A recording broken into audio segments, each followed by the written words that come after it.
Nesse vídeo nós vamos passear pela nossa Bíblia para descobrir qual foi a real missão de Jesus aqui na Terra. Será que você realmente entende o que ele veio fazer aqui? Por que ele teve que morrer se ele é Deus? As coisas não poderiam ter sido resolvidas de outra forma? Essas e outras perguntas a Bíblia vai responder nesse vídeo.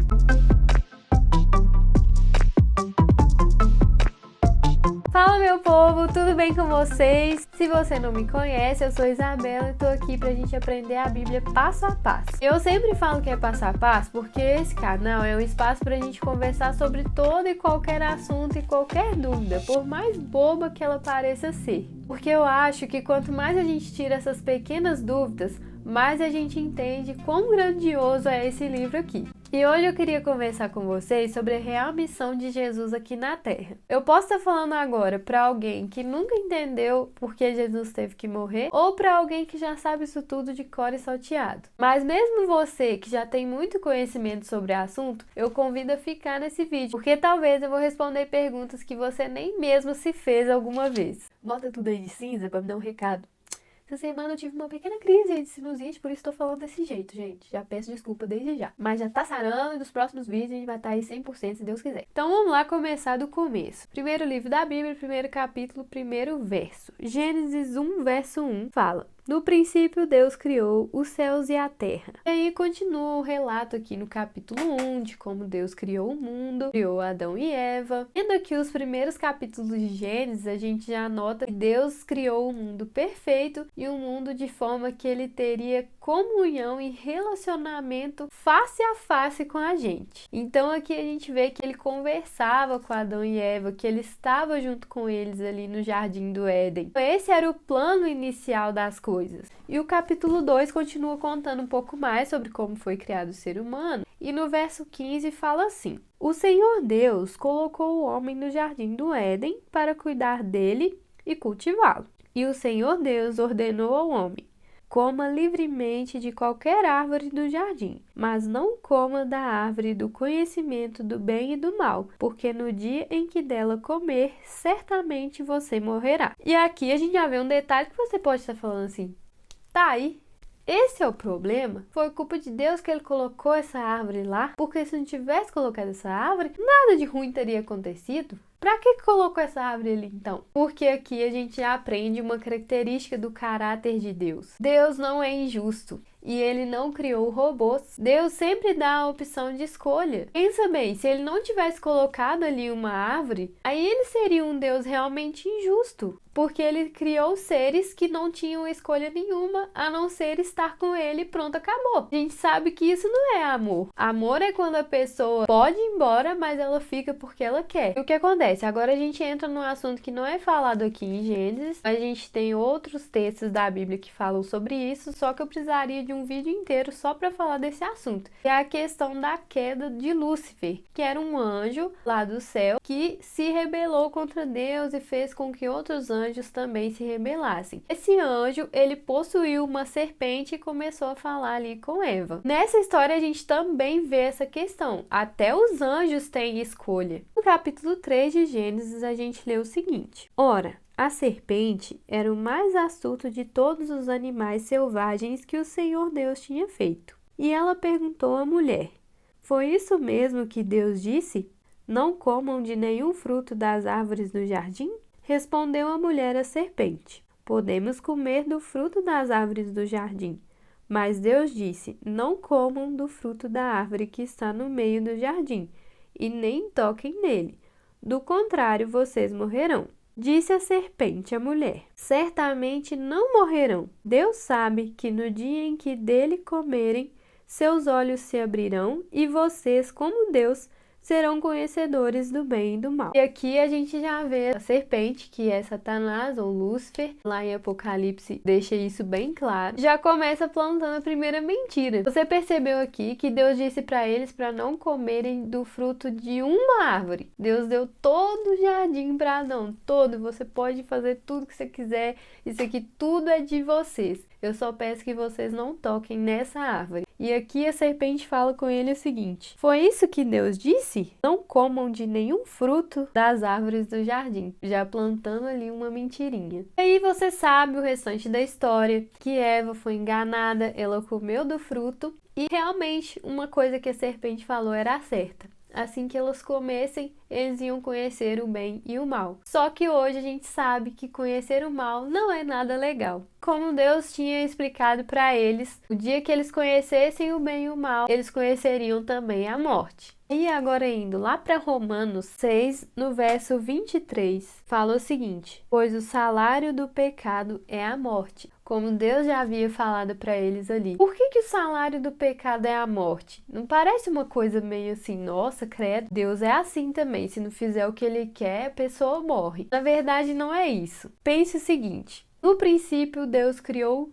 tudo. De Deus vem a vida. Deus é a vida. As coisas só existem porque Deus existe e Ele é a vida e deu a sua vida, né? Um pedacinho da sua vida para cada coisa que Ele criou. Então, se Deus é a vida, quando uma coisa não está com Deus, automaticamente essa coisa não tem vida. Essa coisa tem a morte, entendeu? Então, quando Deus fala dessa questão da morte, não é que ele estava ameaçando, olha, se você não fizer o que eu quero, você vai morrer. Na verdade, Deus estava avisando que longe dele não há vida. E no capítulo 3, no verso 15, a gente vê a primeira promessa que viria alguém para desfazer esse engano aí que essa serpente tinha feito acontecer. Gênesis 3,15 fala: porém, inimizade entre você e a mulher, entre a sua descendência e o descendente dela. Este lhe ferirá a cabeça e você lhe ferirá o calcanhar. Então aqui já mostra que viria um descendente da mulher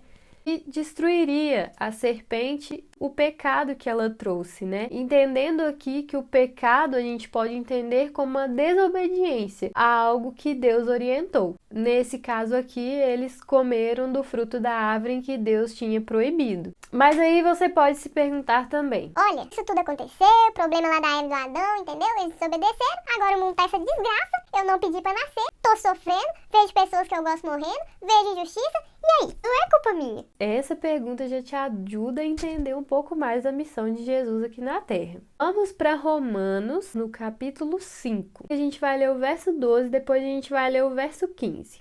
Portanto, da mesma forma como o pecado entrou no mundo por um homem, e pelo pecado a morte, assim também a morte veio a todos os homens, porque todos pecaram. Entretanto, não há comparação entre a dádiva e a transgressão. De fato, muitos morreram por causa da transgressão de um só homem, no caso, Adão e Eva, né? Mas a graça de Deus, isto é, a dádiva pela graça de um só Jesus Cristo, transbordou ainda mais para muitos. Então aqui a gente entende o seguinte: o pecado, a desobediência, ele tem uma consequência, que é a morte. E a morte é a consequência de estar longe de Deus. E a partir do momento que eles desobedeceram, olha o que aconteceu. Se a morte não acontecesse, Satanás poderia acusar Deus de ser mentiroso e de ser injusto, porque ele disse que se eles comessem, eles teriam que morrer. Da mesma forma, você pode falar: mas também acho injusto eu pagar pelo preço de uma coisa que eu não fiz, porque foi Adão e Eva que fizeram. E aí que entra o plano da salvação, o plano que Deus fez para resolver isso tudo. Através da morte de Jesus, a gente pôde ter a vida novamente. Porque se o salário do pecado, o salário da desobediência era a morte, alguém precisava morrer.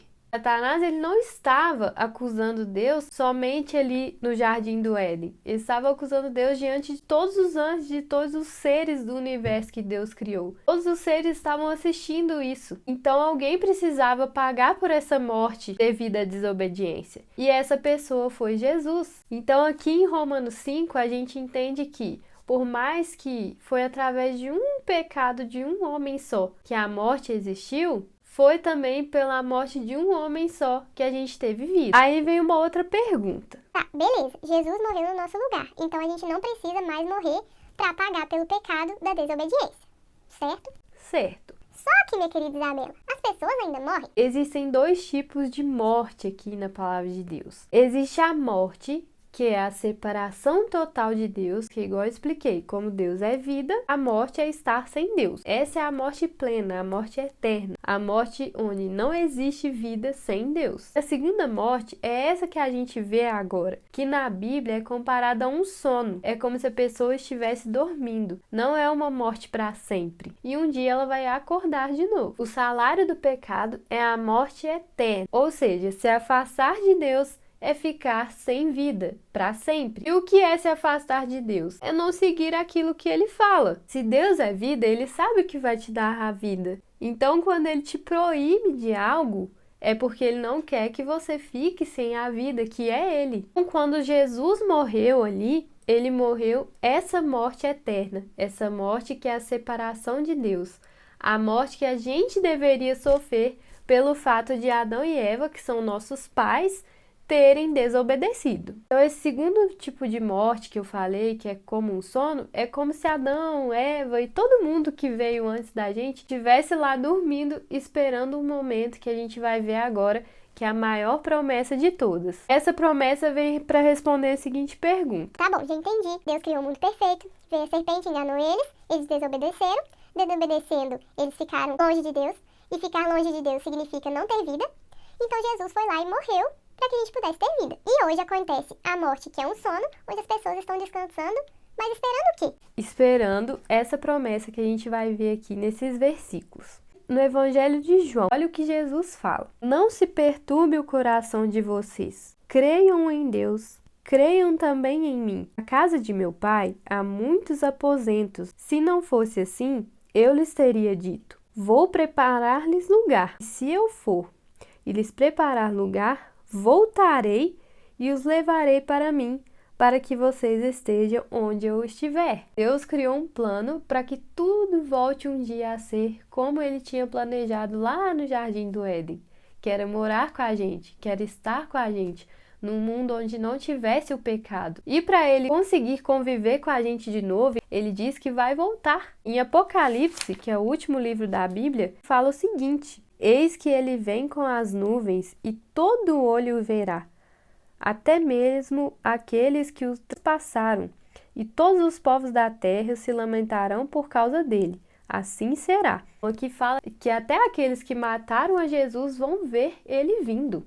Então Jesus vai voltar aqui nessa terra. Aqui você pode ver uma coisa, né? Aqueles que mataram Jesus, eles estão mortos nesse momento. Por isso que eu falo que existem duas mortes. Olha só o que Paulo também escreve na carta dele para os Tessalonicenses. Irmãos, não queremos que vocês sejam ignorantes quanto aos que dormem. Questão do segundo tipo de morte, que é como um sono. Para que não se entristeçam como os outros que não têm esperança.